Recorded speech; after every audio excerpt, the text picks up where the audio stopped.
Yeah, you can't stick out 9 years of drought like they are currently in southwest Saskatchewan without truly having a passion for your animals, a connection to the land, and understanding that it is just, it's more than a job, it's more than the lifestyle, it's what we do. Thanks, have a great day. Bye. Perfect.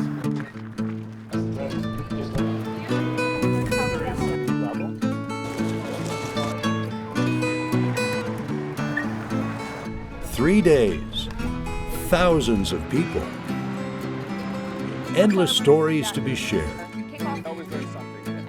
Welcome to the Farm Show.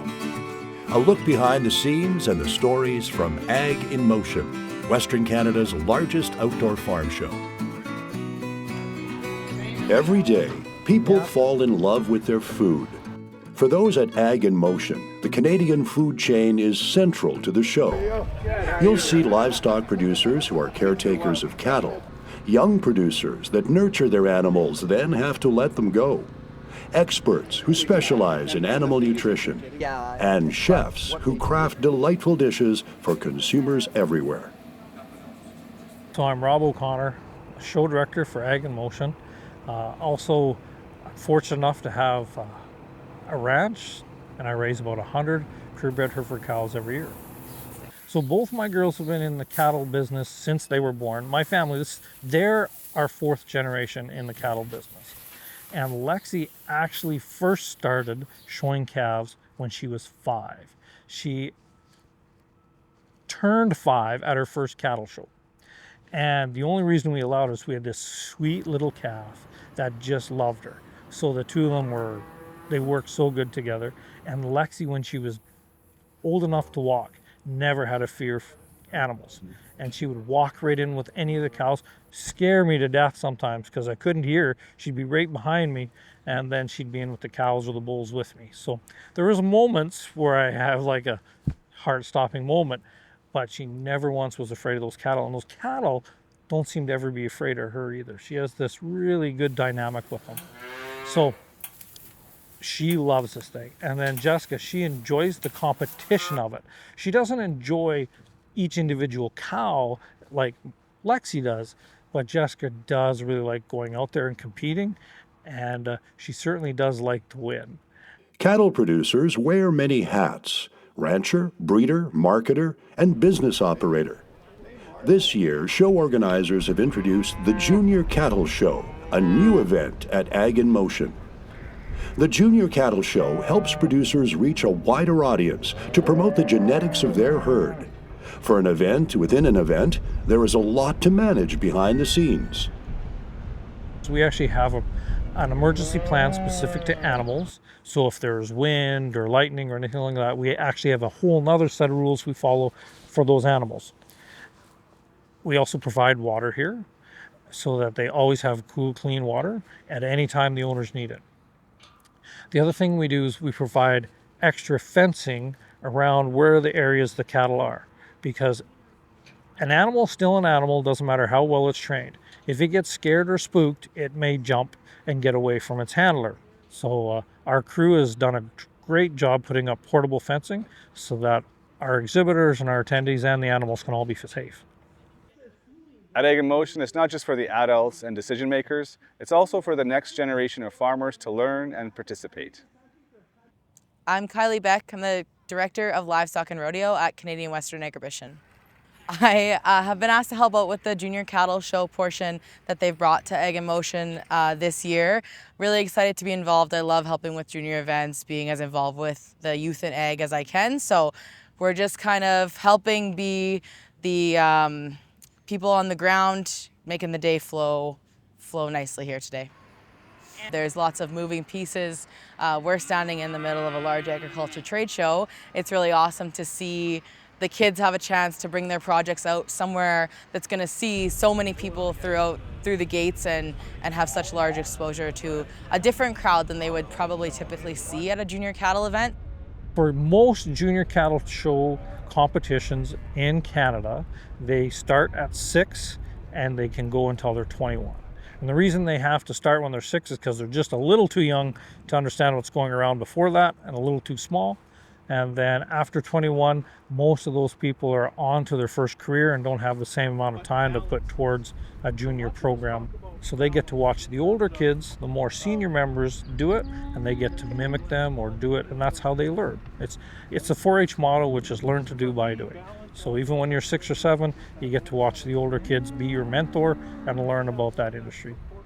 At the Junior Cattle Show, we're gonna get to watch youth age 6 to 21 exhibit their projects from this past year. So from yearling heifers, heifer calves, pairs, all the way to yearling bulls, bull calves, and some steers as well. Livestock families plan months in advance to compete in cattle shows away from their farm. The Ag in Motion Junior Cattle Show involves 16 families, 30 young contestants, and 45 head of cattle. It requires a lot of coordination and commitment from the whole family. So when a family comes to a junior cattle show like we're having at Ag in Motion, there is more to think about, right? It's not just packing your bags for a vacation. You have to think about, first of all, your trailer's limiting.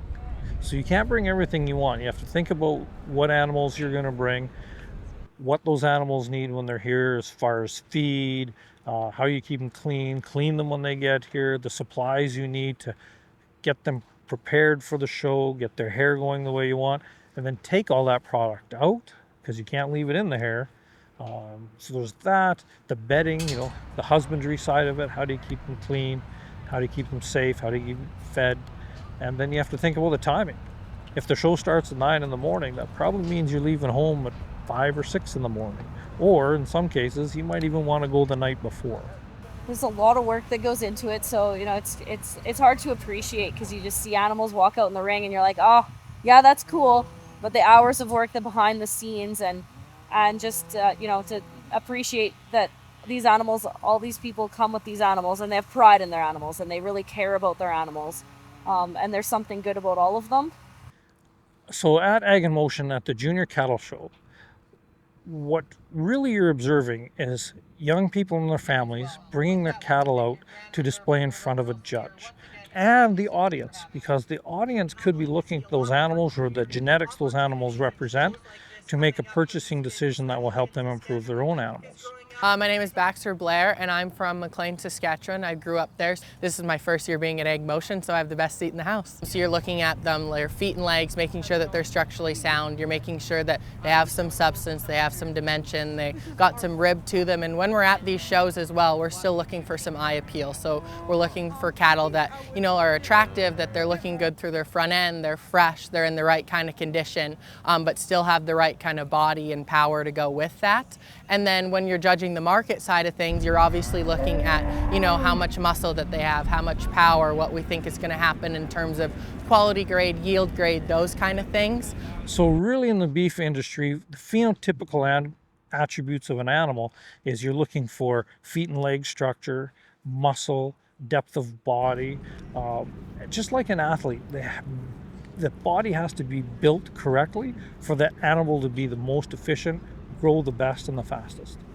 So gathering the cattle all into one place at a cattle show is a good opportunity for us because we get to see and visit with a lot of our customers or potential customers. And then they also get to see an example of our breeding program and what they might find interesting from our program. Ag in Motion gives cattle producers like Glenn Zarabeski the opportunity to show off their breeds, like his Speckle Park cattle.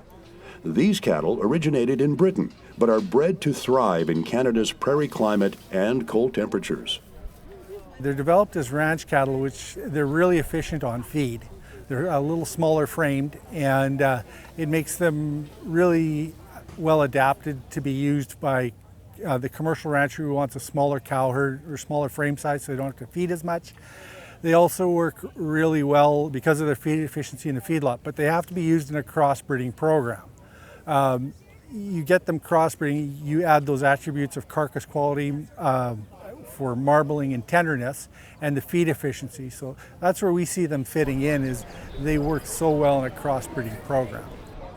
Marbling and tenderness are attributes that chefs like Marcia Ellis look for when buying beef for her restaurant, catering business, and food truck. She's at Ag in Motion, feeding hungry show visitors. Buy good quality. You know, quality is what's going to make your end product good. It's easy to cook a Wagyu steak because it's already that good, you know, or the snow beef or whatever, or buy a good brisket if you're going to smoke it. Buy quality. Getting cattle ready for market and producing the high-quality meat that Canadian beef producers are famous for doesn't just happen. It's part of an intentional on-farm feeding plan. I'm John Maltman, ruminant nutritionist with Highline Manufacturing. Proper nutrition is really trying to match up to a specific genetic program. We can't always see all the elements of the program, but we know that that's kind of a dynamic thing. So we have nutrition guides that help us formulate diets for the various categories of animal that we're working in. We look at the demographics within the herd. You know, it takes about 6 years to pay for a cow. So you're only really making money after that time period. So we want a certain age structure within that. And then the next thing we do is we look at feeding, because feeding constitutes maybe 35 or 40% using historical values. It's quite a bit more in a drought year and a little bit less otherwise, but we look at the ingredients we have available to us. We look at the nutrient requirements from any category of animal that we have, and then we structure the diet accordingly. If they don't have the proper nutrition, if they're not taken care of every day, you're looking at issues with illness, and you're looking at loss, and that really cuts into your profitability quick.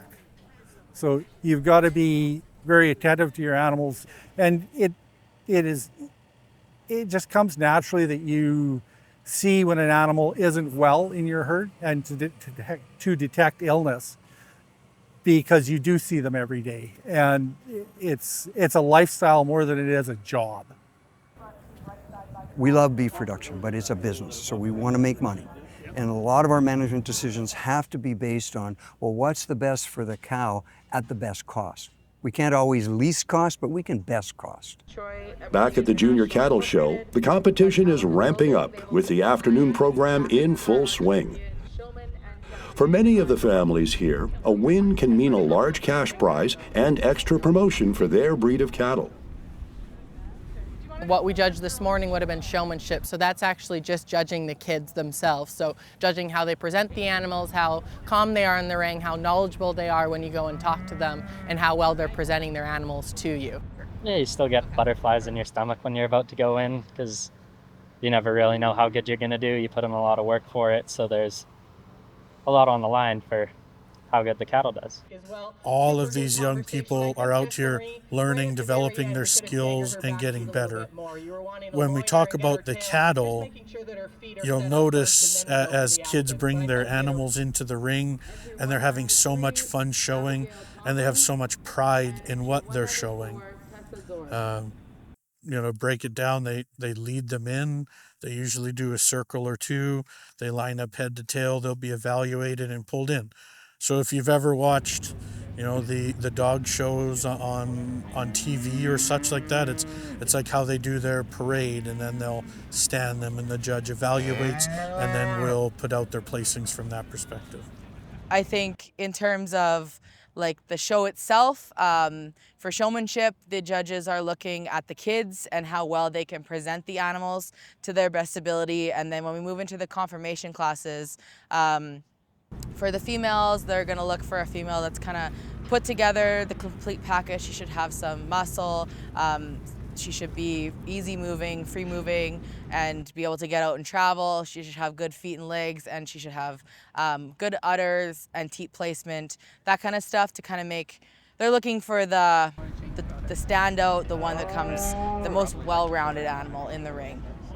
Practice getting ready for a junior cattle show. There's a lot of work that's done at home. So what you want to do is with the parents is get those cattle halter broke, get them to a point where the child can actually walk up and down the road with them.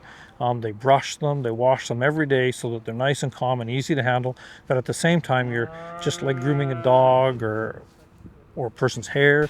You're really starting to work on how that hair coat will develop so it looks its very best. These kids spend hours and hours at home training their cattle, getting their hair just right, making them look presentable, and then they come in here and they're only in the show ring for maybe 10-15 minutes depending on the day. So it's lots of behind the scenes to get them to this final product. With all that care and attention, it's a given that producers form a special bond with their animals. Baxter Blair has been showing cattle in the ring since he was 9 years old. He understands the practical and emotional side of partnering with animals. You have a market steer every year, you get really close with it, and then obviously the way the industry works, he has a purpose and he is sold for meat. At the end of the day, you always had a really strong bond with your calf, and I think it teaches you a lot of lessons as well. It teaches you the importance of advocating for agriculture and showing people who maybe aren't knowledgeable with it or what we're doing, kind of how close we are with these animals and how much we're prioritizing their health and their well-being. Yeah, so even me growing up as a kid, you start working with these animals and you get to know them, and you've learned that they have these unique personalities and they got these little quirks, and then you learn to work with it and you kind of have fun with it, and then you develop that bond, and so that when it's time for that 4-H steer to go, it's a little bittersweet. You put a lot of work into it, but this is what you did it for, and at the end of the day, that's his job, and it's like, okay, it's gone, it's okay, and it's on to the next one. But there's a few that get a little hard to let go of, especially when you get pretty attached. And Ninja, you could literally see him cry chopping in his mom's belly. He was bottle fed for about like a month. He pulled the nipple off the bottle. It's a lot of work. The work starts very early on in the year for us with halter breaking. The halter breaking involves a lot of being yanked around, but it's kind of fun. And then there's the hair training, where you have to comb them and comb them and comb them every day so their hair actually stays up in the ring, which is harder than it looks. It's a lot of work, but in the long run, it does really pay off in the ring. Like, you can really see the difference between an animal who has been worked versus an animal who hasn't had much time spent on it. I really love the fitting. I love playing with the hair. I love putting the product in. I love seeing the results. What seems like hair management is really about what it means to take care of another living thing and the feelings you develop for that animal as you care for it.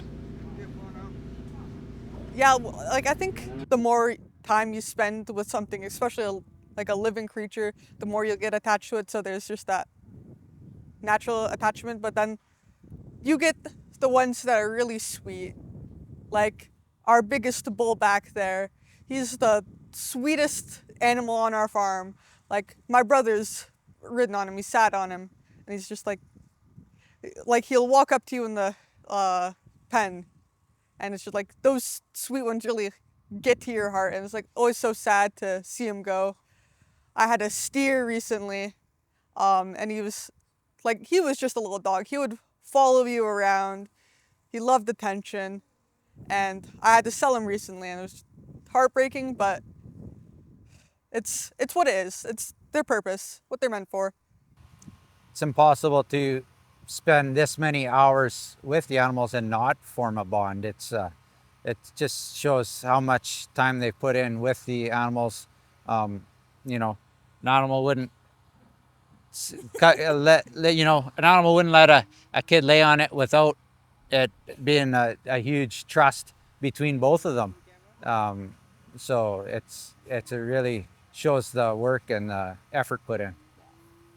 It's a moment of pride for us watching that. But I think it's something the general population has no idea that a cow can have such a bond with people and with kids, and be something that these kids spend hours and hours of time with. And it's definitely very hard to, if you're showing market steers, to say goodbye at that June 30th. But I think it teaches kids what our industry is all about, and how important it is that we are feeding the world as farmers and ranchers. So kids learning to grow food is positive. Learning to care for animals is positive.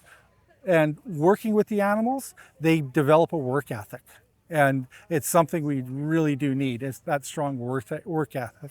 Well, we treat our animals with a lot of respect, and we make sure that they're happy and healthy, first of all. Animal husbandry is really crucial in a lot of people's minds and just in the industry's mind in general. And everybody is quite competitive, and a lot of our livelihoods are represented in this, so we take it pretty seriously lots of the time, but we also have a lot of fun, and we're always willing to talk to people if they ever want to learn more about it. Being at a show like Ag in Motion, you can see the hard work in action. Sometimes hard work isn't something that is visible, because often that work takes place at the crack of dawn. But what I really think they pick up at the farm is the work ethic. Like, Lexi gets up at 5:30 in the morning. An 18-year-old girl, just turned 19. She gets up at 5:30 in the morning to go to work or to feed her cows. And that's pretty cool. And same thing with Jessica. She'll get out there, and if say we have some chores to do, she'll do those chores. She has other likes too. She loves art, she loves other things, but she knows when there's things to be done on the farm, they get done. It's amazing the difference. You know, go to a cattle show, they'll be up between 4 or 5 in the morning, getting everything ready. And, you know, typical day, need stock brought to get them out of the bed for school.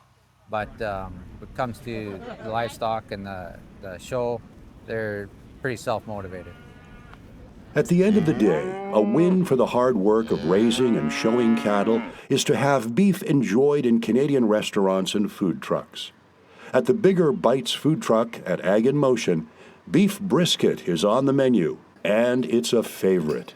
Smoked brisket sandwiches for sure. We did bring in like poutines this year, and we did the smoked brisket on that, and for sure, hands down. Just a lot of prepping. That's all. And we like to do all the big events. Like if we're going to come out, let's come out kind of thing. So it's just a lot of prepping, like weeks of prepping we do before we get here. You never know how many people you're going to have, or you never know when they're going to start eating. It's a panic. You know, exactly. That's what food trucks are. It's a panic. You're always behind, trying to get ready, and then this rush comes, and now you got to clean up. So that's it. It's great life. Yeah, no, it's fun. It's a nice opportunity for us.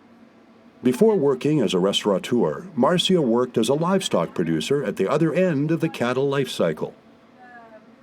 So my husband worked away on the rigs, and for me to be able to stay home with the 4 kids, it only made sense that I quit my job at the nursing home and we got cattle, and that was it. So I would be the person that ran the cattle herd, and it was great, actually. It was a great way to raise 4 kids. I have to say that. Back at the Junior Cattle Show, just like on the farm, the work is never done for the Wilms family, who are competing at the show. I mean, the amount of time and dedication that is required in the show barn to get to where you want to be once you hit the show ring, it's an incredible amount of hours that our family puts in, and we're really fortunate to have, you know, like our kids are so talented, and we're so grateful for all the hours that they log in there, because it definitely helps us all promote our program the best and have our cattle looking their best. So it's a lot of work, but I think we all love it. Yeah. I think that we're pretty lucky to have something that we're able to do with our kids and that our kids want to do with us. So we think that this is a pretty special thing for our family. And the results are in, with Owen Wilms and Alana Wood both taking home supreme grand champion victories. I think. Yeah, it was pretty good. Yeah. Tell us how you're doing. So started off, we did a judging class. There was about 40 kids in it, and I won that. And then we went into a showmanship class that I won. And then I went in with my heifer, and we won the British Breed show and then the Supreme show. Yeah, we tend to have side bets, but in the end, a win for one of us is a win for all of us, and so that's pretty awesome. But yeah, there's some healthy competition, I think, within our household. You got to rub it in a little bit. Yeah. If you win, and congratulations. But if you don't, that I think is where in the livestock business, we're teaching our young people, we still need to go shake the hand of who won. We need to congratulate our friends, because after the show's done, we are all friends. Our parents maybe all do business with one another or trade genetics or do, that goes back into that network thing. They learn respect, they learn teamwork, whether they win or lose, they work as a team. They show as an individual in the ring, but every one of them learns respect for their fellow competitors, for the judge, for the complete show, the breed, and industry in general. But if you finish 7th, I hope you've learnt some things from coming to a show like this that will help you advance yourself in the future, because to go from 7th to 5th, that's a win. To go from 5th to 3rd, that's a win. To go from 3rd to 1st probably takes as much effort as it does to go from 7th to 3rd. We're already getting so many great comments about the Junior Cattle Show. It's kind of heartwarming. We had 16 families come with 30 young people and 45 head of cattle. They had a great time. The show started at 10, wrapped up around 3:30, so it fit our timing perfectly. Great people. We had some fantastic volunteers helping out who really knew what they were doing. The families knew them. It was awesome. But for a smaller, newer show, I was really impressed with the quality of the cattle that the kids brought to town on the whole. I thought that was really nice. The sponsorship's incredible, and I think that that's how you grow. And I think that when our children win at a cattle show, it's different for different parents. Like there's some parents, they are just laser focused on winning because they want that pride. For me, it's a little different because I know the work my daughters have done into it. I know the focus they put into it. When they win, it's not pride for me, it's I'm proud of my girls because they've achieved what they set out to do. Now, I love it when they win, don't get me wrong, but they're not always going to win. Like you think even at this show, there's 45 animals going to be here. There's only going to be one real winner, like one supreme champion. So there's 45 that won't, or 44 that won't. So you can't always be that one.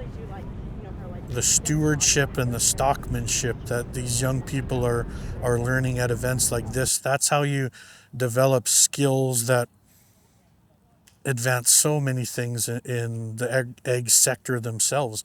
A bunch of these young people, they'll always be involved in the livestock sector, but what happens if they developed a new piece of technology that made haying equipment so much better, that made some type of AI advancement or things like that? This is just a small piece, a stepping stone of how these young people are going to really influence agriculture in the future. Well, the other part of going to shows, cattle shows, and trade shows for that matter, is there's a social aspect to this too. And the people that come to these shows, 99% of them are really great people. So when I'm bringing my daughters to these things, I know they're associating with good people. Whether they're first or last, I want them to have a good time. I want them to recognize they're doing something and they're learning something too. They're always, as long as they always get something out of it, first or last, that's great. I like seeing how the results happen when you put the product in. He's nice, fluffy,